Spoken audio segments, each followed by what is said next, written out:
निरागस agro form आहेत, तर त्यांनी आपल्याला कमेंट केलेली आहे की पक्षी पालनात येणाऱ्या खर्चाच्या तुलनेत व्यापाऱ्यांकडून किलोचा दर जो दिला जातो तो गावरान उत्पादनाला परवडणारा नाही, असं माझं मत आहे. यावर आपला अभिप्राय द्या, असं ते म्हणतायत.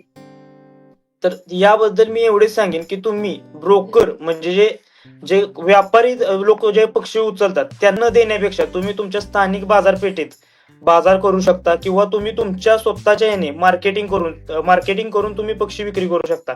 त्याचमध्ये तुम्ही सोशल मीडिया आहे, सोशल मीडियामध्ये इंस्टाग्राम, फेसबुकमध्ये तुमच्या फार्मचे ऍडव्हर्टाईज करून तुम्ही मार्केटिंग करू शकता. त्यानंतर तुम्ही पूर्णपणे अंड्यांसाठी तुम्ही तुमच्या स्थानिक बाजारपेठेमध्येही मार्केटिंग करू शकता. अशा प्रकारे तुम्ही मार्केटिंग केले तर तुम्हाला दरही जास्त भेटेल आणि तुम्हाला चांगले उत्पादनही मिळेल. तर सर्वप्रथम तुम्ही तुमच्या फार्मच्या नावाचे युट्यूबवर किंवा इंस्टाग्रामवर चॅनल क्रिएट करू शकता.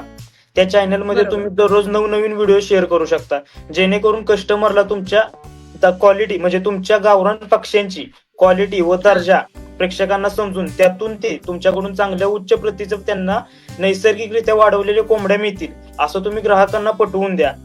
त्यातून व्हिडिओमधून तुम्ही बरोबर. तुमच्या पक्ष्यांच्या म्हणजे अंड्यांचे जर आपण घेतले तर अंड्यांमधून जे प्रोटीन आहे ते कस्टमरला तुम्ही ते समजवून द्या, जेणेकरून कस्टमर ते घेतील.